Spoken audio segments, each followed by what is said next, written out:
saya ucapkan selamat datang kepada yang itu 40 orang satu bas dari kalangan pelatih mainan. Jadi sebelum saya teruskan, sesiapa yang sepanjang bersama dengan saya, jika ada yang tidak selesa dengan ruang yang ada dekat sini, dia sediakan mas lah. Ya, boleh ambil dekat sini. Jadi kalau siapa yang nak pergi tandas ke apa, boleh just maklum dekat saya sebab saya di bawah kawalan saya.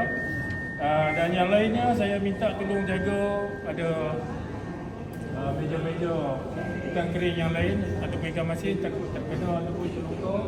Kemudian jangan usik ruang-ruang ikan-ikan yang sudah diletakkan di atas ruang kering. Kita takut nanti ada serangga-serangga seperti tepuan apa, dia boleh menggigit. Kemudian mungkin ada kucing, temu anjing, so jangan usik, jangan provoke dia. Jalan mengikut ruang pada saya nantilah. Ikut saya akan bagi laluan nanti, ikut laluan saya. Okey. Jadi di sini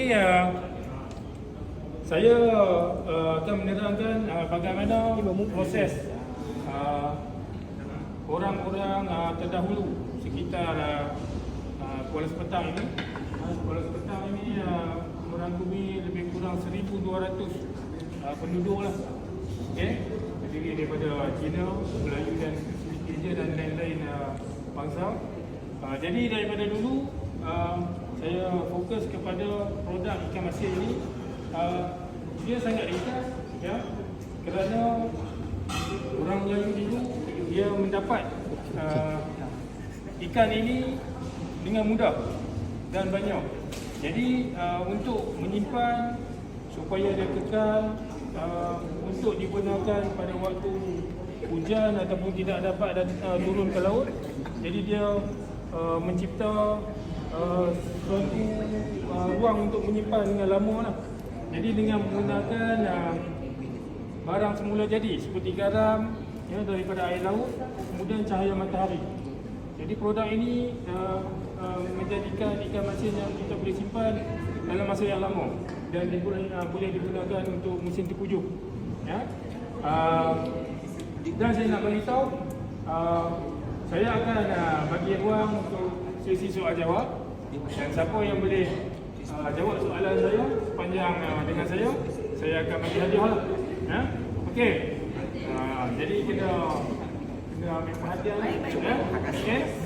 Jadi ikan-ikan yang ada depan saya ni ada lebih kurang 3 jenis yang saya bawa, yang kita tengok daripada pengusaha Encik Ismail daripada kampung sebelah, iaitu Kampung Menteri, Kuala Sepetang. Yang ada di sini adalah ikan fresh yang baru naik daripada tangkapan nelayan. Memang fresh betul-betul, jangan buka plastik dia. Okey. Okey, ini ikan nuri, ya. Yang ini ikan belanak, tetapi bila dikeringkan dia akan bagi ikan kedera lah. Bukan lagi ikan belanak. Ikan belanak ni bahasa untuk nelayan menangkap ikan. Ikan belanak. Tapi kalau dah jadi produk ikan masin, dia jadi ikan kedera. Yang ini ikan gelamur, ikan gelamur papan. Dia boleh besar sehingga lebih kurang setengah kilo lah seekor. Tapi bila dia dah masuk jaring, nelayan biasanya akan terus masinkan dia lah, buat produk masin. Selainnya kita ada macam kita makan tengah hari tadi, itu dipanggil ikan bulu ayam. Sangat sedap, kan? Kalau kita nak kurangkan masinnya, kita rendam dia lama sebelum kita goreng. So adakan garam itu, masin itu dia akan kurang lah. Ya? Okey. Okey, selepas kita kena pastikan yang kita nak buat dengan saya dia, kita kena cuci dan bersihkan dulu lah, buang dengan dia punya perut, ya. Dan kita bentukkan dia macam ni lah, belah di bahagian belakang dan buka basuhkan, bersihkan, dia akan jadi macam ni lah. Ini bentuk dia. Okey, kalau ikan belanak ni setengah orang dia buang dia punya perut. Ya, lebih baiklah buang dia punya perut. Kemudian dia lebih lagi wangi lah kalau tanpa perut dia. Okey. Harga kalau kita dapat daripada nelayan sekitar RM3 lebih. Okey, saya buka soalan. Apakah jenis ataupun spesies ikan di atas meja saya ni. Salah satunya. Ya. Duri. Ikan duri, okey. Boleh jawab 2 kali tak soalan? Nanti soalan tutup dah sekejap. Bermakna audiens saya ni baguslah. Dia ambil perhatian. Okey, seterusnya.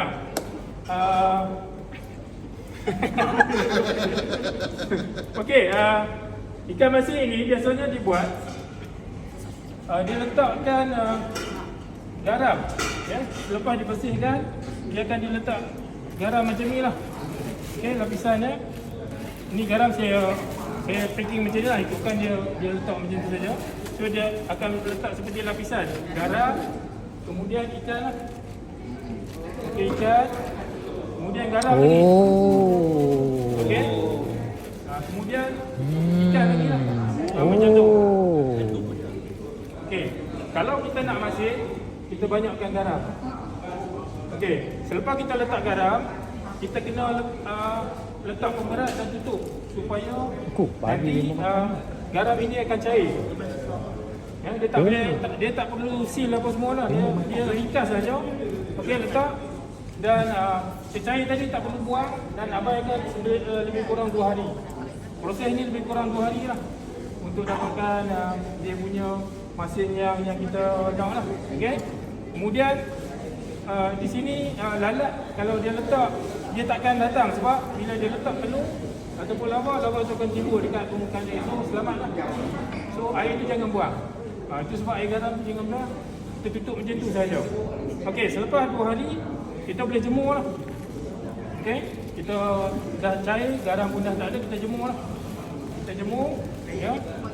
Lebih kurang setengah orang kalau cahaya ataupun bukan cahaya, kepanasan terik, cahaya matahari yang baik, sehari dah cukup dah. 1 hari dah cukup. Okey, bila proses tu dah siap. Okey, saya buka soalan.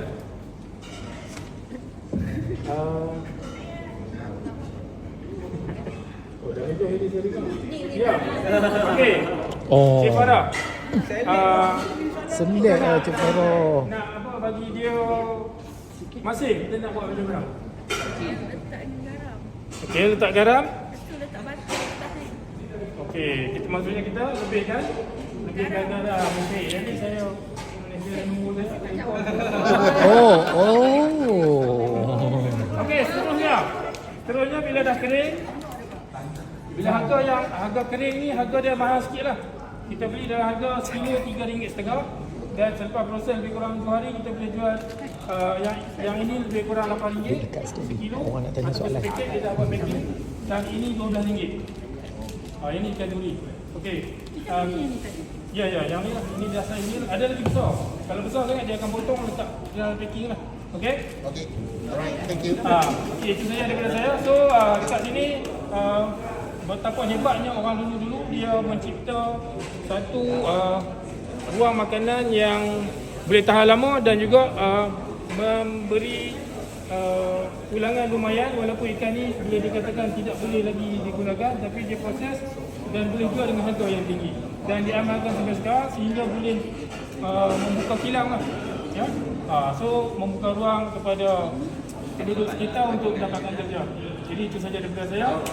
Ya,